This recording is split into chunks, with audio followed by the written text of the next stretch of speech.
Something's cooking in Kelsey's kitchen. Come on in, come on in. And if your belly's got that itching, come on in, come on in. The main ingredient is a pinch of loving, and only the best comes out of Kelsey's oven. Come on in, come on in, come on in. Welcome to Kelsey's Kitchen. I'm Kelsey Nixon, and this is where we make fast, fun, and affordable meals. Today we are really living our mission statement because we are making 3 recipes that are extremely fast, fun, and affordable. To top it all off, each one of these recipes only requires 4 ingredients. That's it. So you can come home after a long day of work or school, pull 4 things from the refrigerator, and you've got an excellent meal. So let's get started with my personal favorite, which is lemon baked salmon. This is a great recipe and it's extremely healthy on top of being extremely easy. So what we're going to start with is a salmon fillet. Now you can just buy something very similar to this in any grocery store in the seafood section. They sell them. This one cost me $2.30. That's it. And if you're hungry, this is great for one person, or if you're serving salmon with some other things, this would feed 2 people even. So this is about 6 ounces, and what I'm going to do first is season this. Ooh, a little bit of salt, a little bit more salt, there we go. And then I'm going to add some fresh ground pepper. Never want to skimp on the salt and pepper, that's for sure. Now, this is the secret ingredient right here, this Greek seasoning. It's absolutely wonderful. I love it with my salmon. I love it paired with the flavor of lemon, and it's my favorite thing to put on my salmon fillets. So season this up nicely. Be quite generous. Next, we're going to take a lemon. 1 lemon, and we're just going to squeeze the juice right onto the salmon fillet. If you get a few seeds that pop out of there, just go ahead and remove them. You'll notice that I'm cooking the salmon on foil, and what I'm going to do with this is I'm going to make a foil packet, and that's going to lock in the moisture and the flavor and make your salmon nice and flaky and just so flavorful and intense. There we go. Okay. Next, I'm going to add a little bit of onion. I'm using a Spanish onion. Other onions would work as well, but this is the one I'm choosing today. Spanish onions can be yellow or white. They're usually yellow. And just going to do some slices. I'm not going to dice it, just a few slices. But like I said, I really like the pairing of the lemons and the onions, and that Greek seasoning, I'm telling you, is out of this world. You've got to get some. So we're just going to simply pull these apart and layer them on top of this nice salmon fillet. You know, this is only about 4 ingredients to make, and really you can throw this together in under 5 minutes. So now we have a generous amount of onions on there. I'm going to top it off with 3 lemon slices, just to intensify that lemon flavor even more. And that is it. Can you believe it? What we're going to do next is we're going to seal this up pretty tight. I'm going to fold this side over, followed by this side. Then I'm going to twist my ends so that none of that great lemon juice falls out, and tuck it under. Now, if you don't like salmon but you like other types of fish, such as a tilapia or a halibut, same recipe works. And that's it. I have this nice foil packet, an amazing salmon dish. I'm going to stick it in the oven at 325 degrees just for about 25 minutes, or until your fish is nice and pink and flaky. And this served with a little cocktail sauce is out of this world. Stick this in here. And I actually have one that's done right over here. I've been hiding it back here. And I'm going to taste it. So once it comes out of the oven, you'll want to let it cool off for just a bit. And then when you open it up, it's going to look like this. And those onions have softened up just a bit. And the salmon is nicely seasoned. It smells wonderful. And like I said, I'm a saucy girl, so I always like to have a little bit of sauce with things. And cocktail sauce is my choice. But if you don't like sauce that much, I'm telling you, there's so much flavor packed in this that you really don't need it. So, okay, let's see here. Take a little bite. Make sure I get an onion. Let's see, here we go.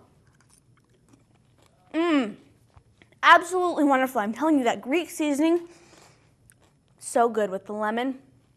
This is a recipe you definitely need to make sure you try. Now, when we come back, we are going to be making a honey glazed pork tenderloin.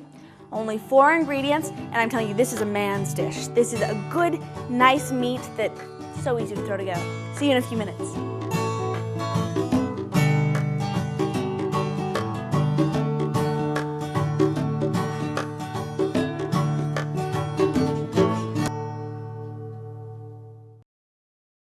You can learn English by watching Hello Channel. Welcome back to Kelsey's Kitchen. We're on to our second segment of this episode, and I'm thrilled about it. This is honey glazed pork tenderloin. And if you've ever had that honey baked ham during Thanksgiving with the nice sweet crust on the outside of the ham, this is what it kind of reminds me of.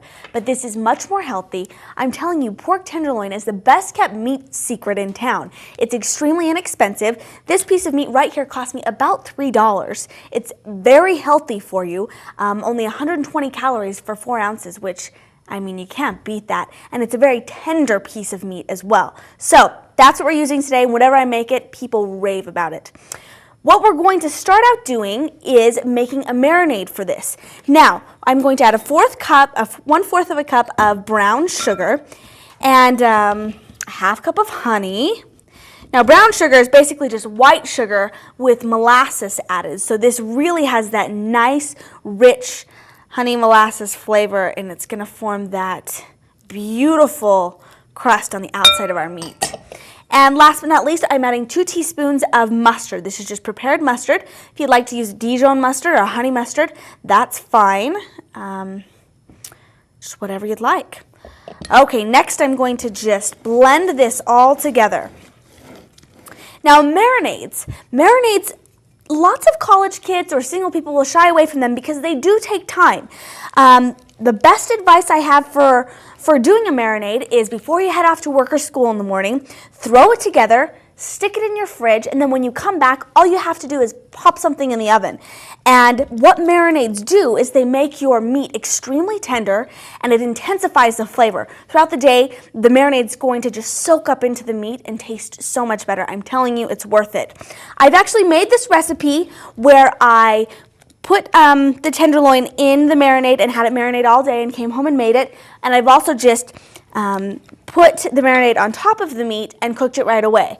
And both are good, but I'm telling you, if you take the time to marinate, it's a whole lot better.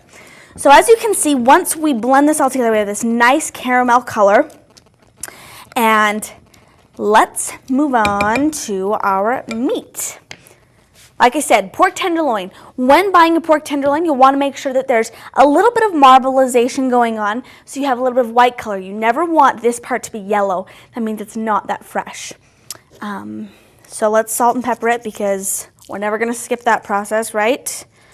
Kosher salt as always. Fresh ground pepper. And all I'm going to do is I'm going to put this in the marinade. Now I'm taking a pastry brush. This is so easy to get in all those crevices of the meat and really let the flavor start absorbing in there. Whenever I make this, people always tell me, I can't believe how tender the meat is. I can't believe how tender it is. It's got a really nice light flavor. If you're dieting or trying to eat a little bit more healthy, this is a great option. And you know, it's something different than cooking chicken every night. So it's a good thing. Okay, once I've kind of got this all covered with this marinade, I'm going to cover it with some plastic wrap and stick it in the fridge for a couple of hours. Now, like I said, if you're in a big hurry and you've got to have this in an hour or so, you would just take this right now, stick it on your rack, stick it in your oven, and you're good to go. But I really recommend the marinating process. A little bit of plastic wrap over the top. And how long does that take you to throw together in the morning? Hardly any time at all. And I bet most of you have brown sugar, honey, and mustard in your cupboards as we speak. So this is going to go in the fridge. Now I have this one right here that's been marinating all day. And as you can see, the marinade's a little bit, it's a little bit liquefied. It's not as thick as it was before, and it's because a lot of that has been absorbed into this beautiful piece of meat. Okie doke. Now what I like to do is I like to put it on something that's a little bit raised. I use this simple rack. It's extremely easy. If you don't have one of these, go ahead and just put it in a 9 by 13 dish like this and you should be fine. Hands are going to get a little bit dirty, and when you're working with raw meat, you always want to make sure that you'll wash your hands immediately after or before you touch anything. But already you can see the change in color in this tenderloin. The color is a little bit more rich, and I'm telling you, this is absolutely fabulous. That's all we're gonna do. I'm gonna just wipe my hands off here. This is gonna go in the oven, 375 degrees, for about an hour, but you'll wanna watch it. And when you know it's done, you can buy a meat thermometer like this. This cost me maybe $2 at a grocery store. So I recommend getting one of these. And after an hour, you'll want to stick it in the thickest part of the meat, and it should read 160 degrees. Somewhere between 160 and 175, that's good. If it's below 140, you definitely need to keep cooking it. It's not ready, but 160 is ideal. I'm going to stick this in there. And like I said before, this is such a man food. Boys love this. There we go. That's it. When it comes out, I like to slice it really thin on an angle against the grain in nice medallions. This is great served with asparagus, maybe some new potatoes with a little bit of rosemary flavoring. And if you're gonna serve it with a sauce, I recommend using a spicy, tangy sauce, maybe like an A1 or a barbecue sauce. I'm gonna stick this in the fridge so that I can have a great dinner tonight. And when we come back, I'm going to make lime chicken. Does that not just sound divine? It's so easy. You make it all on the stove top. This literally is done in 5 or 6 minutes with only 4 ingredients. See you in a few.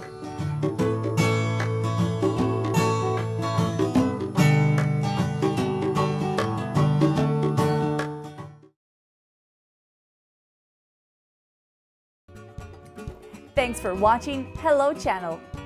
Learn the language of the internet, travel, commerce, and diplomacy. Watch Hello Channel and learn English. Do it for yourself.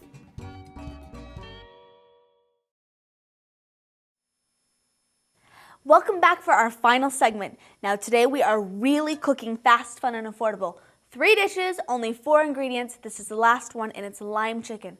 I'm telling you, this is such a hit in my apartment. It's got a nice light flavor. You can cook it any night of the week, and you always have the ingredients on hand. It's great. So let's get started.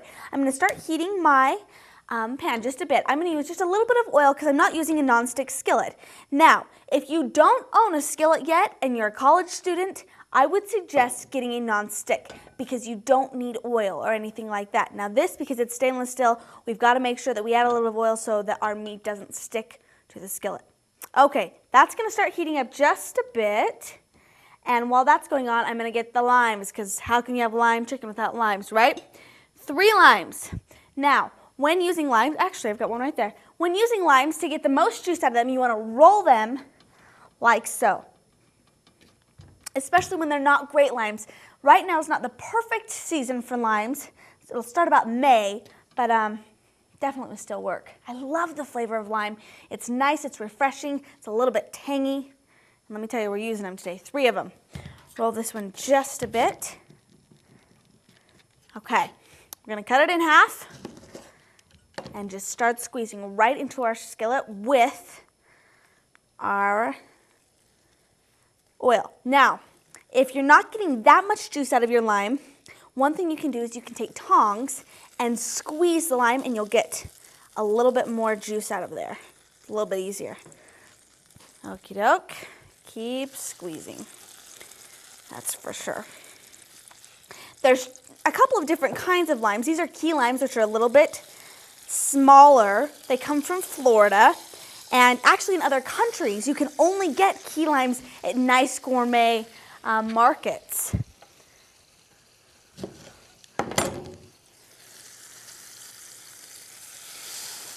This dish smells great too.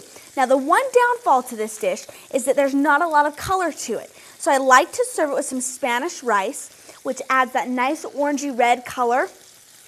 Also it pairs really nicely with the flavor of the limes.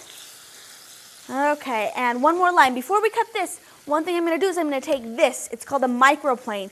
It's a great tool, and if you don't have one, a cheese grater will work just as well. But I'm going to save a little bit of the outside of this lime called the pith. Or excuse me, not the pith. The pith is actually what's underneath. It's the white part, and you don't want that. You just want the outer covering that's green. This is a really, really intense flavor of the lemon, and I like to sprinkle it over the top of my dish when it's done. Well, I didn't get most of that in there, but there we go. You only need a little bit because the flavor is so intense. I love using this. Lemons work the same way. Lots of times you'll come across recipes that call for lemon zest, actually. And that's all you got to do. Pretty easy. There we go. I'm going to turn this down just a bit. Lots of lime juice in this recipe. Lots of lime juice in this recipe. Okay. Last of our limes. Next, we're moving on to the garlic. Now, we cook with a lot of garlic on this show because one little clove of garlic, lots and lots of flavor. Really inexpensive ingredient, and I'm a major fan. Just make sure you pound on it, whoops, and you'll want to throw that outer covering away and just chop really, really finely your garlic. I'm going to use 2 cloves today.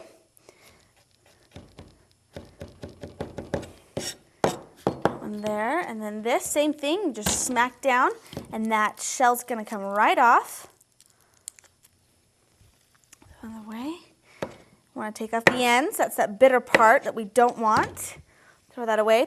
Now, one thing, when I cook with garlic, I can't stand the way it makes my hand smell afterwards. Same thing with onions. Sometimes I get that real intense flavor on my hands, and I can't get it off for days. I know the secret, people. I know the trick. What you need to do is you need to just run your hands under cold water, rubbing it against stainless steel. I never thought it'd work until I actually did it. It works like a charm. Can't believe it's that easy. Make sure we really get this fine here.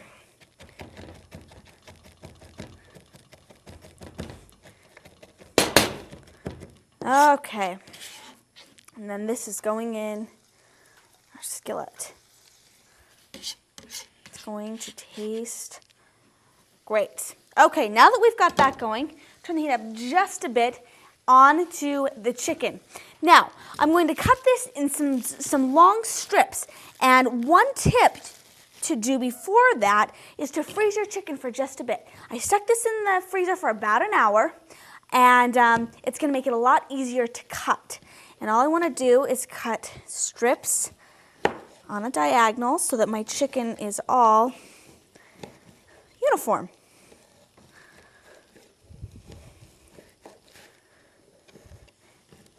This recipe calls for about 2 large chicken breasts, 6 to 7 ounces, with the amount of limes that we're using, or, depending on if you're cooking for 1 person, 2 people, 3 people, it will vary. If you're just using 4 or 5 ounce chicken breasts, you'll want to use as many as 4. And these look a little large to me, so I'm just going to slice these in half. But the fact that that chicken's frozen just a bit really helps the process. Okay. And you know what? I think I'm just going to cook the one today because that's a lot of meat there. Just work on this. Okay. Okie doke. And this is going to go in our skillet. Now you'll notice that with the chicken, I cut the chicken on the same cutting board as the other things, but I made sure to cut those first so that I wasn't going to run the risk of cross-contamination at all.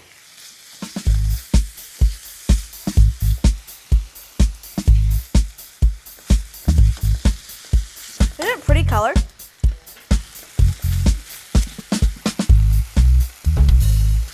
Great, now that our chicken is about 90% done, we are going to add mushrooms. This is about 2 cups of sliced mushrooms.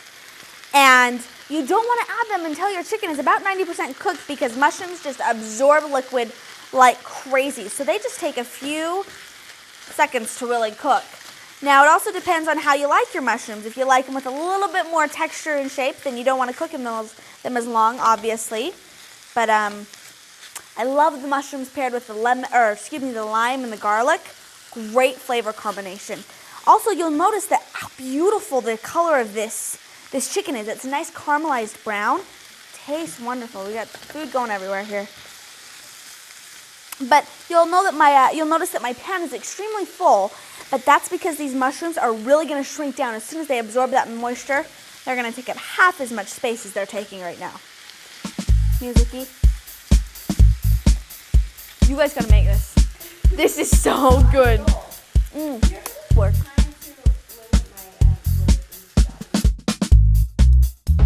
As you can see, these are just about done cooking. The mushrooms have absorbed that nice lime juice with the garlic-infused flavor. It smells incredible. I wish this was smell-o-vision so you could smell this, because I'm telling you, it smells great. I love the caramelized look on the chicken and the mushrooms. Like I said, you will notice that the mushrooms and the chicken are the same color, and so you really want to have that contrasting Spanish rice to make it more appealing on the plate, and we're also going to top it with some lime, some little lime twists. So now that this is done, I'm going to turn this off, and I've got my plate here of Spanish rice, and it's so easy to buy these rice sides in the store. I mean, you can do that, or you can actually make a nice Spanish rice from scratch, but if you're anything like me, sometimes you're pressed for time and you just need to buy the quick stuff. So I'm going to just top this with a few of these chicken pieces and of course these mushrooms. And if you don't like mushrooms, because I know some people aren't a huge fan, go ahead and eliminate the mushrooms. You could even add something else like maybe green peppers or something like that. But I love the mushrooms. Oh my goodness, so good. I'm trying to stack it in the middle here. Maybe just get a few more mushrooms right on top there.